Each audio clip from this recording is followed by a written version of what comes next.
Hey guys, today we're going to talk about a very important topic in the IB math curriculum as well as in the Cambridge A levels, right? And that topic is quadratic functions.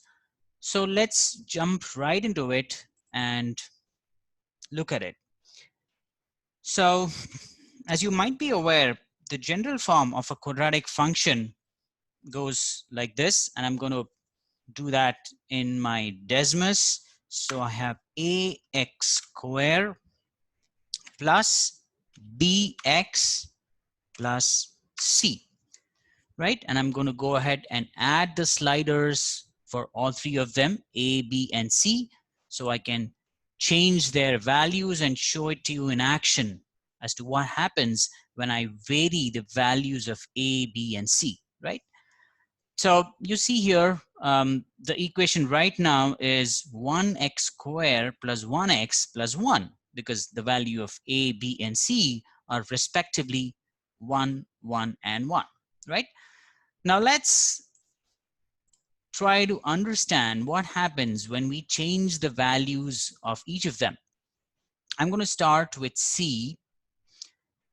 I'm going to increase the value of c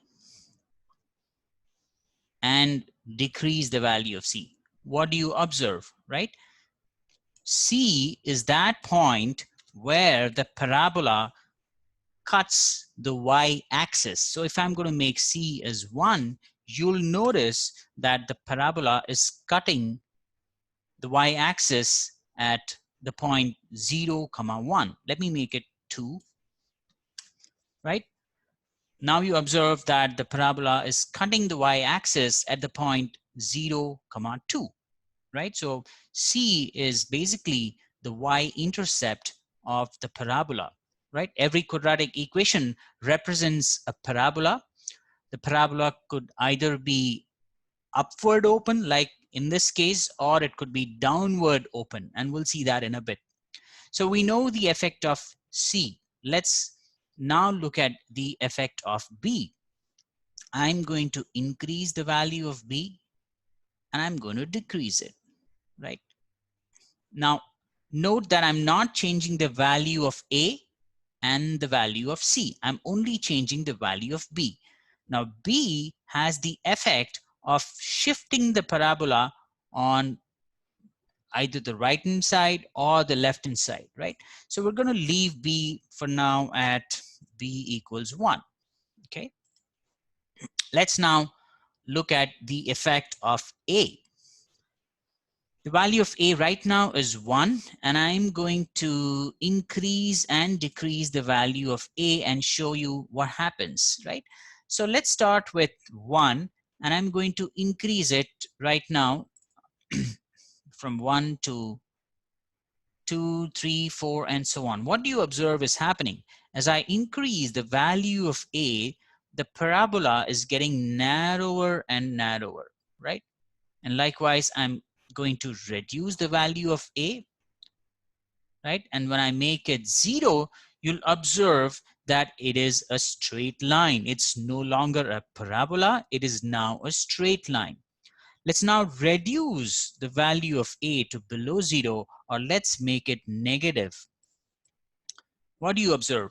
When A is negative, it's now a downward opening parabola, right? So the easy way to sort of remember this is that when A is positive, it's a happy face or an upward opening parabola. And when A is negative, it's a sad face or a downward opening parabola. So that is the effect of A, B, and C on how the parabola appears. Now, what else can we deduce from the graph? I'm going to leave this at 1 for now, okay?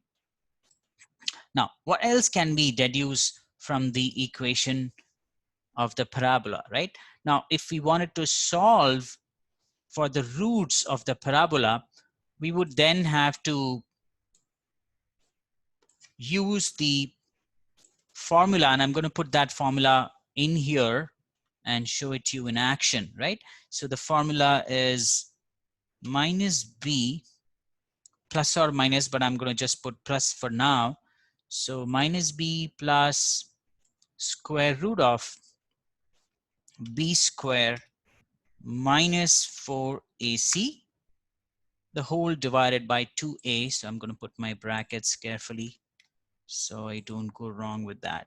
Divided by 2a, right?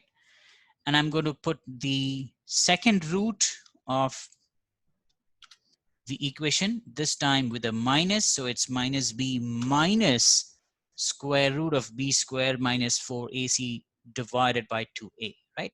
Now, what do I observe? I observe that the roots correspond to the points of intersection of the parabola with the x-axis, and we can check that. We can check that out by looking at the graph by zooming on it a little more, right? So let's look at this point. What is this point? This point is negative 2.30, and that stands for one of the roots. This root in this case, minus b squared minus 4ac divided by 2a. And likewise, this root, look at this root, you can see the label as I hover on it, is 1.30 or whatever it is, right? And that stands for this other root of the quadratic equation, which is minus b plus square root of b square minus 4ac, the whole divided by 2a, right? Now, this is one form of the quadratic function. The quadratic function can also be expressed in other ways. So let's go and look at some of those other ways in which it can be expressed, okay? Now, the second way of expressing is what is called as the vertex form of the parabola. Now, in the vertex form of the parabola, we want to write an equation that uses information about the vertex of the parabola. So in this case, if you look at it, the vertex of the parabola is this point, right?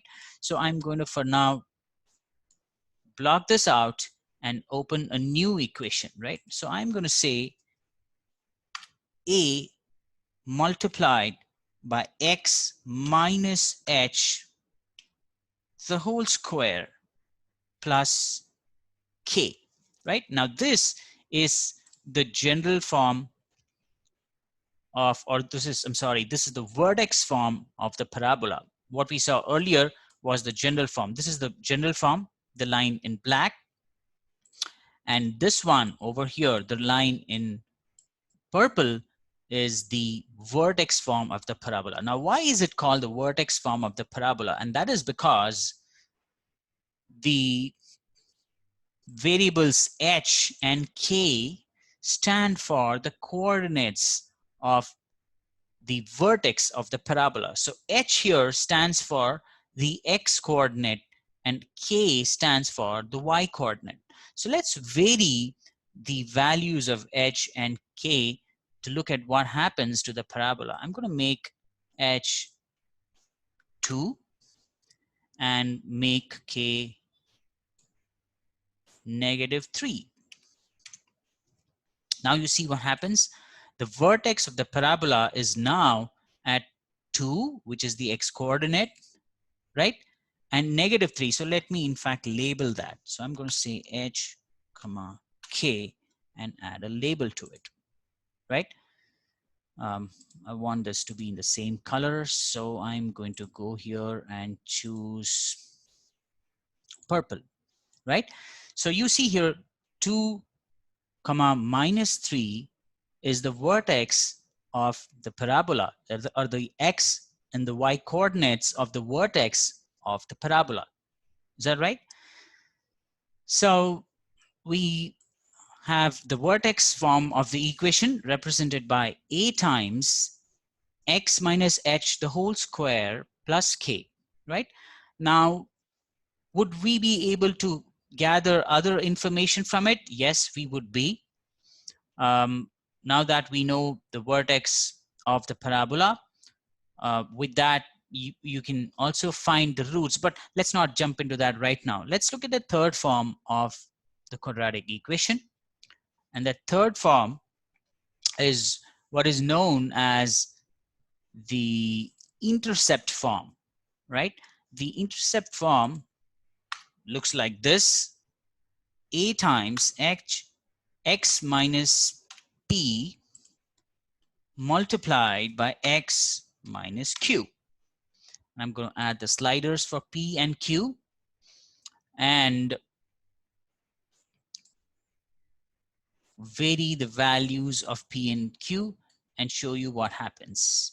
So I'm going to set this as 4 and I'm going to set this as -1. Okay. Now, if you look at this parabola, P and Q represent the points on the x-axis where the parabola intersects with the x-axis. So if you look at it, P is 4, and that's the point here. So let me add the labels for P. I'm going to say it's P, comma 0. I'm going to also add the label for Q. I'm going to say Q, comma 0. Okay. And those are the labels of the points. Okay, let me add it one at a time. Okay, that is the value of the intercept, and that is another value of the intercept. Okay, so if you look at it, the function is x minus 4 times x minus 1. And so 4 comma 0 stands for one of the roots, right? The x value of this intercept is 4, and that's one of the roots. And likewise, the x value of this point is -1, and that is yet another root. So in this form, a multiplied by x minus p times x minus q, the points P and Q essentially represent the roots of the equation, or in other words, the x-intercepts of the equation, the 2 points where the parabola cuts or meets the x-axis. Now, from this, would we be able to know what will be the coordinates of the vertex? Well, that's easy. All that we'd have to do is to find the midpoint of -1 and +4. So what is the midpoint of -1 and +4? Well, that'll be halfway between them, right? So that'll be 1.5. So 1.5, which is like the average of these two, would be the vertex. So let's actually go and check that, right? So the vertex is going to be this point here, that is, look at it, right? It's 1.5. That is the x coordinate. How did we get that? It's just the average of -1 and +4, right? And if we wanted the y value, the y value would be obtainable by substituting the x value in the equation, and then we would get the y value. Is that right? So this is a bit of an intuitive explanation of quadratic functions through 3 different forms. The first one that we saw was the general form, which goes as ax squared plus bx plus c. The second one was the vertex form, which goes by the equation a times x minus h the whole square plus k, where h and k represent the x and y coordinates of the vertex of the parabola. And the third one is a times x minus p multiplied by x minus q, where p and q represent the x-intercepts of the parabola, right? And this is called, therefore, the intercept form of the parabola. So I hope that was interesting.